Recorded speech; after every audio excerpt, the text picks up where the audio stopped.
Surplus రాష్ట్రం revenue మిగులు అని చెప్తున్నావు. మేము ఇవాళ ముఖ్యమంత్రిని అడుగుతున్నా, నీకు సిగ్గు లజ్జ ఏమైనా ఉందా? ఇట్లా పచ్చి అబద్ధాలు చెప్పొచ్చా?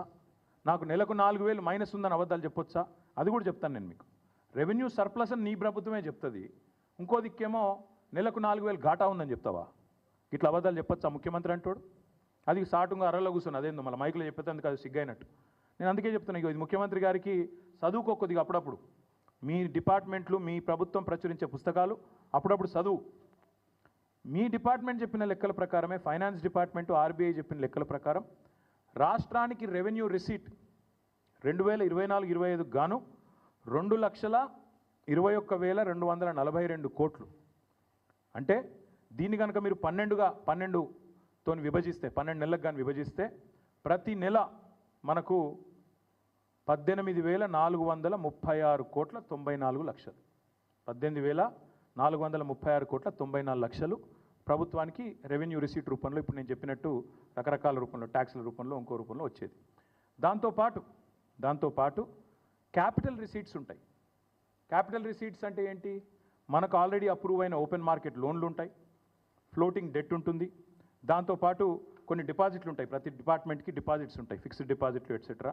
వాటి మీద కొంత కంటింజెన్సీ ఫండ్ ఎట్సెట్రా ఉంటాయి. అది ఒక 69,572 కోట్లు అకార్డింగ్ టు దేర్ రిపోర్ట్. ఇది మళ్ళీ లెక్క తీస్తే 12తోని 5,797 కోట్లు.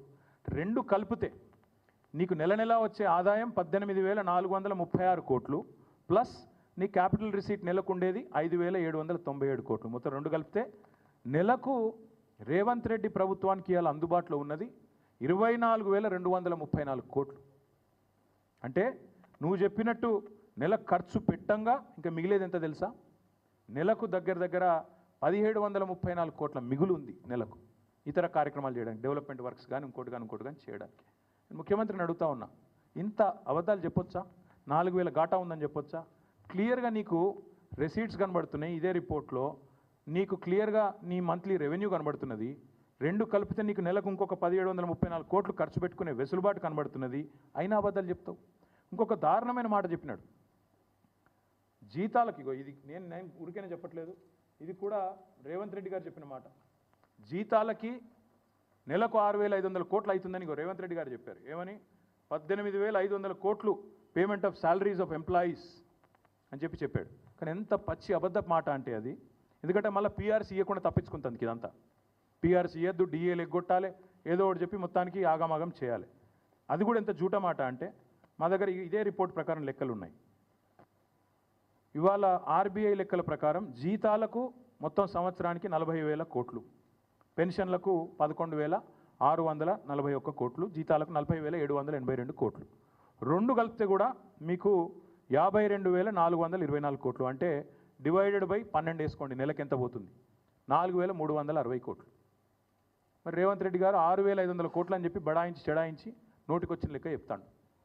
4,300 కోట్లు ఎక్కడా? 6,500 కోట్లు ఎక్కడ? ఒక ముఖ్యమంత్రికి ఇన్ని పచ్చబద్దాలు చెప్పొచ్చా? I stand for any scrutiny. ఇది నేను చెప్పేది ఖచ్చితంగా స్టేట్ ఫైనాన్స్ రిపోర్ట్ నుంచి, వాళ్ళు ఆడిట్ చేసిన రిపోర్ట్, ఇది నాది కాదు. ఆర్బీఐ వాళ్ళు ఇచ్చిన రిపోర్టు, తెలంగాణ గవర్నమెంట్ ఆడిట్ చేసిన రిపోర్ట్. ఇంత కరెక్ట్గా ఇంత క్లియర్గా ఉంటే ఇన్ని పచ్చబద్దాలు చెప్పి తప్పించుకుంటారని ముఖ్యమంత్రి ఎట్లా అనుకుంటుండో మాకు అర్థమవుతలేదు. అందుకే నేను రేవంత్ రెడ్డిని డిమాండ్ చేస్తా ఉన్నా, రాబడి ఇట్లుంది, ఖర్చు అట్లుంది, నీ దగ్గర మిగులు ఉంది, మరి ఎందుకు ఇయ్యవు రైతు భరోసా? ఎందుకు ఇయ్యవు 15,000? వానాకాలం నువ్వేదైతే 7,600 కోట్లు ఎగ్గొట్టినవో దాని మీదికెళ్ళి నువ్వు ఇవ్వాల్సిన ఇంకొక 2,500 ఎకరానికి కలిపి మొత్తం నువ్వు ఒక్కొక్క ఎకరానికి బాకీ ఉన్నావు రేవంత్ రెడ్డి. మొత్తం రైతులకు, రాష్ట్ర రైతాంగానికి 26,000 కోట్లు బాకీ ఉన్నావు. ఒక ఎకరం ఉన్న రైతుకు నువ్వు బాకీ పడ్డది 17,500 రూపాయలు. నిన్ను వదిలిపెట్టం. నువ్వు ఆ బాకీ చెల్లించేదాకా, ఒక్కొక్క ఎకరానికి 17,500 ఇచ్చేదాకా ఈ సంవత్సరానికి నేను వదిలిపెట్టం.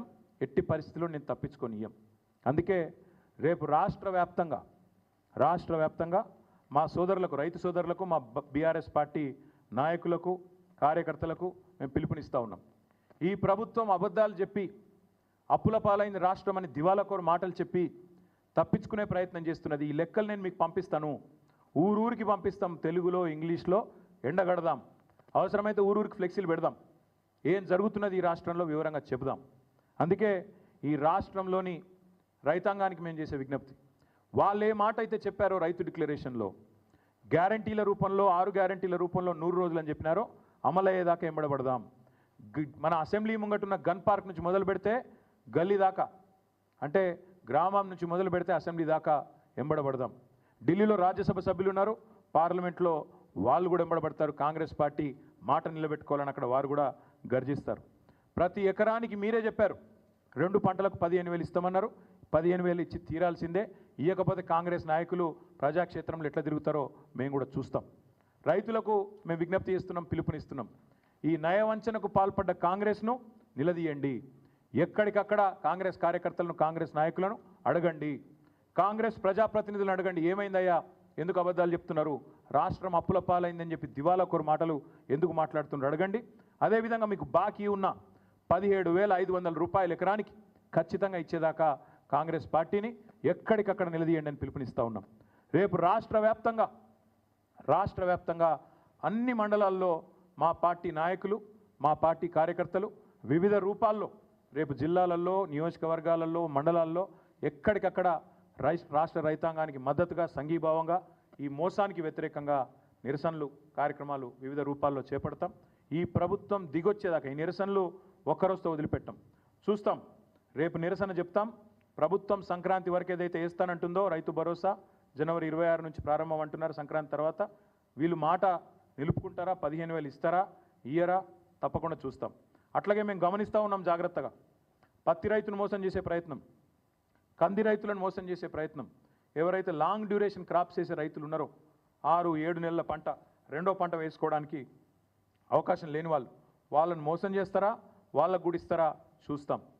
నిన్న మొన్నటిదాకా ప్రమాణపత్రం ఇవ్వాలి రైతులు అన్నారు.